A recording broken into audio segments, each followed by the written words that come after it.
নমস্কার বন্ধুরা, আশা করি আপনারা সবাই অনেক অনেক ভালো আছেন। আর আজকে আপনাদের সামনে নিয়ে এসেছি আপনার স্যামসাং এর তরফ থেকে স্যামসাং গ্যালাক্সি S23 FE। তো এর আগে আপনারা জানতে পেরেছেন যে Samsung Galaxy S21 FE, S22 FE এই ফোনটা এখন পর্যন্ত আসেনি, তো আসবে বলা যাচ্ছে, কিন্তু S23ও লঞ্চ হবে, তো সেইটারও লিক বেরিয়ে এসছে। তো এই S23 এই ফোনটা কেমন হবে এবং কী কী থাকছে কনফিগারেশনে এবং কবে লঞ্চ হতে পারে এবং কত টাকা প্রাইস থাকতে পারে এবং এই ফোনটা কি আপনার নেওয়া ঠিক হবে, এই ফোনটা নিয়ে যত রকমের প্রশ্ন, এই ফোনটা সকল প্রশ্নের সমাধান নিয়ে আজকে ভিডিওটা। তো অবশ্যই ভিডিওটা স্কিপ না করে সম্পূর্ণ ভিডিওটা দেখবেন এবং চলুন দেখে নেওয়া যাক যে এই ফোনটা কেমন থাকছে। তো তার আগে আমি আপনাদের আমার সম্পর্কে একটু ডিটেলস দিয়ে রাখছি যে এই ভিডিওটা আমি করতেছি, আমি অনুপম, আর আপনারা দেখছেন ABTechnews। তাহলে অবশ্যই ভিডিওটাতে একটা লাইক দিবেন এবং চ্যানেলে যদি নতুন হয়ে থাকেন তাহলে সাবস্ক্রাইব করে দেবেন এবং সাবস্ক্রাইব করে পাশে থাকবেন, আমাকে সাপোর্ট করবেন। তো চলুন দেখে নেওয়া যাক যে এই স্যামসাং গ্যালাক্সি S23 FE এই ফোনটা কবে আসবে। তো আপনারা ভাবতে পারেন যে S22 FE লঞ্চ হয়নি, তো S23 FE কীভাবে আসবে। তো S23 FE আসলেই আসতে চলছে, S22 FE আসবে কিনা এইটা এখনও মানে শিওর নাই, তবে S23 FE এইটা অবশ্যই আসবে, যেটা এই বছরের শেষের দিকে আসবে। কিন্তু S22 FEও আসবে, আমাদের চ্যানেলে ভিডিও আছে, তো সেই ভিডিওটা আমি আইকনে লিঙ্ক দিয়ে দেবো, সেই ভিডিওটা দেখে নেবেন। এবং S23 FE এই বছরের শেষের দিকে লঞ্চ করা হবে। তো সেই ফোনটার কনফিগারেশন কি, তো সেইটা লিক করা হচ্ছে, তো এটা কেমন হবে এবং এই সম্পর্কে আমি আপনার ধারণা দিচ্ছি। তো চলুন দেখে নেওয়া যাক যে এই ফোনটাতে কী কী থাকছে। তো এই ফোনটার বডি ফিল্ম হিসাবে থাকছে আপনার 7.6 মিলিমিটারের থিকনেস, যথেষ্ট পাতলা একটি ফোন। এবং আপনার যেখানে থাকছে আপনার 196 গ্রাম ওজন এখানে থাকছে, এবং আপনার প্যান্টম ব্ল্যাক এবং গ্রিন এবং গ্রে আপনার আপনার 4-5টা কালার ভেরিয়েন্ট থাকছে, নতুন নতুন কালার।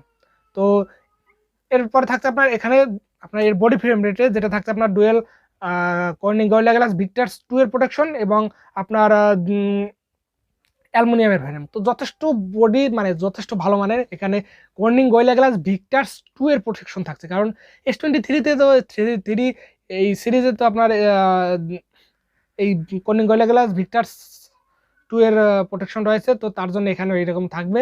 তো এই ফোনটা কিন্তু অবশ্যই আপনাদের আবার ধারণা দিচ্ছি যে এই বছরে শেষের দিকে লঞ্চ হবে, মানে এটা কিন্তু আপনারা যারা যারা এই ফোনটা মিড বাজেট সেগমেন্টে হয়ে থাকে আপনারা সবাই জানেন, যেটা আর বাংলাদেশ অফিসিয়াল বাজেট হতে পারে প্রায় 80,000 টাকার কাছাকাছি, এবং বা ইন্ডিয়াতে হতে পারে 50,000 রুপি। তো এই বাজেট সেগমেন্টে যারা আপনারা ফোন পারচেস করতে চান তারা অবশ্যই কিছুটা দিন ওয়েট করে যান, কারণ এই ফোনটা আসতে চলছে যথেষ্ট ভালো মানের কনফিগারেশন দিয়ে। তো চলুন দেখে নেওয়া যাক যে কী কী কনফিগারেশন থাকছে। আর এখানে থাকছে আপনার ডুয়েল সিম কার্ড স্লট, এবং আপনার এখানে থাকছে water resistance supported IP68 water and dust resistant, এবং 1.5 মিটার জলের ভিতরে 30 মিনিট এই ফোনটা রান করতে পারবে। এবং আপনার এখানে থাকছে আপনার সকল ধরনের মানে এই যে ওয়াটার রেজিস্ট্যান্টের ক্ষেত্রে যত ধরনের সার্টিফিকেশন সাইট থেকে লিস্টেড মানে সার্টিফাইড পেয়েছে, তো সেই ধরনের সব কিছু সাপোর্ট থাকছে এখানে। আপনার এখানে ধুলোবালি পর্যন্ত ঢুকবে না, এরকমের ক্লেম করা আছে এখানে।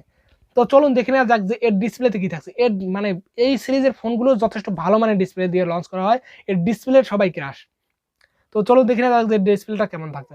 এখানে থাকছে সাইজ হচ্ছে আপনার 6.6 ইঞ্চির একটি ডাইনামিক অ্যামোলেড মানে dynamic 2x AMOLED touch screen, যেটা 120 হার্জ রিফ্রেশ এবং HDR 10+ supported 1750 nits pick brightness একটি ডিসপ্লে, যেমনটা আপনারা পেয়েছেন যে যেমন S23 এই ফোনটাতে যেমন ডিসপ্লে পেয়েছেন, তো তেমনই ডিসপ্লে এখানে থাকছে। 1750 নিটস পিক ব্রাইটনেসের একটি ডিসপ্লে থাকছে এখানে, তো সেটাও কিন্তু যথেষ্ট ভালো মানের।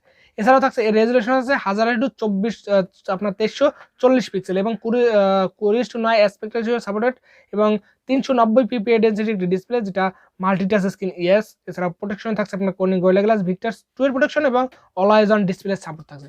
তো ওভারঅল কিন্তু ডিসপ্লের ক্ষেত্রে কোনো ধরনের কোনো কম্প্রোমাইজ করা নেই, বেস্ট ডিসপ্লে এই বাজেটে, one of the best display. তো এই ডিসপ্লে নিয়ে আমি আপনাদের কেমন বেস্ট এটা বুঝতে পারবো না, একদম সত্যি সত্যি বেস্ট ডিসপ্লে। এরপরে আর ডিসপ্লে হয় না বললেই চলে, সর্বোচ্চ ভালো ডিসপ্লে দিয়েছে। এরপর তো 2K ডিসপ্লে দিতে পারে, যেটা ভালো ডিসপ্লে, তবে এখানে কিন্তু 2x অ্যামোলেড ডিসপ্লে, তো সেটা কিন্তু যথেষ্ট ভালো মানে ডাইনামিক অ্যামোলেড, শুধু অ্যামোলেডটা। তো কেমন বুঝতে পারছেন। তো এখানে থাকছে 5G সাপোর্টেড এবং যেখানে থাকছে আপনার 12খানা ব্যান্ডের সাপোর্টেড। এছাড়াও থাকছে আপনার এখানে ক্যামেরা সেন্সার, যেখানে মেইন সেন্সার থাকছে আপনার 50 মেগাপিক্সেলের ডুয়েল PDF OIS সেন্সার এবং 10 মেগাপিক্সেলের একটি টেলিফটো জুম লেন্স এবং 12 মেগাপিক্সেলের একটি আলট্রা ওয়াইড সেন্সার, এবং আপনার 3টে সেন্সার এখানে থাকছে আপনাদের। তো আলট্রা ওয়াইড সেন্সার থাকছে আপনার 12 মেগাপিক্সেলের, যেটা সুপার স্টাডি মোডে আপনারা ভিডিও রেকর্ডিং করতে পারবেন, এবং 10x আপনার যে 10 মেগাপিক্সেলের যে টেলিফটো জুম লেন্স, সেখানে আপনারা 3x অপটিক্যাল জুম পেয়ে যাচ্ছেন। এছাড়া আপনার যেটা মেইন সেন্সর যেটা 50 মেগাপিক্সেল, সেখানে পাচ্ছেন আপনার dual PDF sensor, OIS sensor, যেটা ওআইএস এর সাথে নাইট ফটোগ্রাফি এবং ওআইএস এর সাথে ভিডিও রেকর্ডিং করতে পারবেন আপনারা। তো ওভারঅল বেস্ট ক্যামেরা এখানে বলবো আমি, one of the best camera phone হতে পারে যে বাজেট সেগমেন্ট ওই বাজেটের। তো কোথাও গিয়ে আপনাদের গুগল পিক্সেল 7 এর কাছাকাছি চলে যাবে এর ক্যামেরা। আপনার এইটা আমি আপনাদের গ্যারান্টি সহকারে বলতে পারি, যথেষ্ট ভালো মানের ক্যামেরা এখানে পেয়ে যাবেন আপনারা। এবং এখানে থাকছে আপনার ফ্রন্টে থাকছে আপনার 12 মেগাপিক্সেল একটি আপনার ডুয়েল পিডিএফ সেন্টার, যেটা ডুয়েল ভিডিও মোডে থাকছে এবং আপনার HDR10+ পর্যন্ত ভিডিও রেকর্ডিং সাপোর্ট থাকছে এবং 4K ভিডিও রেকর্ডিং সাপোর্ট থাকছে। By the way, back camera থাকছে আপনাদের 8K 20fps এবং 30fps পর্যন্ত ভিডিও রেকর্ডিং এর সাপোর্ট পেয়ে যাচ্ছেন। তো ওভারঅল কিন্তু বেস্ট ক্যামেরা বা বেস্ট ভিডিও রেকর্ডিং এর ক্ষেত্রে আপনারা এখান থেকে পেয়ে যাবেন। এছাড়া এর হার্ডওয়্যার সেকশনে থাকছে আপনার ওএস, যেটা অ্যান্ড্রয়েড 13 এবং One UI 5.1 এর উপর রান করবে এবং এর চিপসেট হিসাবে থাকছে Qualcomm Snapdragon আপনার 8+ Gen 2 প্রসেসরের ভিতরে এই ফোনটা আসবে। তো 4 নানোমিটার আর্কিটেকচার উপরে বিল্ড করা কিন্তু এই প্রসেসরটা যথেষ্ট ভালো মানের প্রসেসর। আর এই প্রসেসরের সম্পর্কে আপনারা অবশ্যই ভালো মতন জানেন যে এই প্রসেসরটা কেমন। তো আমার থেকেও হয়তো কেউ কেউ ভালো জানেন। তো যারা জানেন যে এই প্রসেসরটা কেমন, অবশ্যই কমেন্ট করে জানাবেন যে এই প্রসেসরটা কেমন। এবং এখানে থাকছে আপনার 8GB র্যাম এবং 12GB র্যাম এবং স্টোরেজ হিসেবে থাকছে আপনার 256GB এবং 512GB এবং এখানে থাকছে না মেমোরি কার্ডের স্লট। এবং এখানে থাকছে গ্রাফিক্স, এখানে থাকছে আপনার Adreno 740S GPU। তো বড় কিন্তু বেস্ট আপনার থাকছে এখানে স্পেসিফিকেশন থাকছে এবং আপনার এখানে থাকছে আপনার 4G পর্যন্ত আপনার ভার্চুয়াল র্যামের সাপোর্ট। তো এখানে কিন্তু একটা লিমিটের ভিতরে রেখেছে, কারণ 4GB পর্যন্ত ভার্চুয়াল র্যামের সাপোর্ট পেয়ে যাচ্ছেন। এবং এখানে আর থাকছে আপনার ব্যাটারি সিস্টেমে থাকছে আপনার লিথিয়াম পলিমার একটি নন রিমুভেবল ব্যাটারি, যেটা থাকছে আপনার 4700 mAh এর ব্যাটারি, আর যেটা আপনার 45 ওয়াটের একটি ফাস্ট চার্জিং এর সাপোর্ট থাকছে এবং ওয়ালেট চার্জিং এর সাপোর্ট থাকছে আপনার 15 ওয়াটের এবং রিভার্স চার্জিং এর সাপোর্ট থাকছে 4.5 ওয়াটের। তো ওভারঅল কিন্তু বেস্ট চার্জিং ক্যাপাসিটিও প্রোভাইড করা হয়েছে। এছাড়াও আপনার এখানে এই ফোনটার থাকছে ডুয়েল স্টোরি স্পিকার সাপোর্ট থাকছে, 3mg জ্যাকেট সাপোর্ট থাকছে না আপনার, রেড স্পিকার থাকছে আপনার 20x8 স্পিকার এবং যেখানে থাকছে সেন্সর হিসাবে থাকছে আপনার ফিঙ্গারপ্রিন্ট সেন্সর, যেটা under display ultrasonic fingerprint sensor, যেটা one of the best in the world এর ফিঙ্গারপ্রিন্ট সেন্সর, যেটা under display ultrasonic fingerprint sensor, যেটা সুপার লেভেলের ফাস্ট। তো যথেষ্ট ভালো মানের এখানে ফিঙ্গারপ্রিন্ট সেন্সরটা আপনারা পেয়ে যাচ্ছেন। এস সিরিজের ফোনে আপনারা এমনটাই পাবেন, এটা আশানুরূপ। এছাড়াও আপনার এখানে থাকছে আপনার সকল ধরনের স্যামসাংয়ের নক সিকিউরিটি সাপোর্টেড, তারপর সিকিউর ফোল্ডার, সকল স্যামসাংয়ের যত আপনার সিকিউরিটি সিস্টেম সব আছে এখানে সাপোর্ট করা।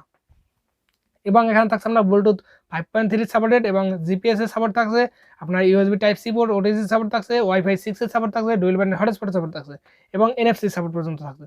তো ভালো কিন্তু বেস্ট কনফিগারেশন এই ফোনটা আসতে চলছে।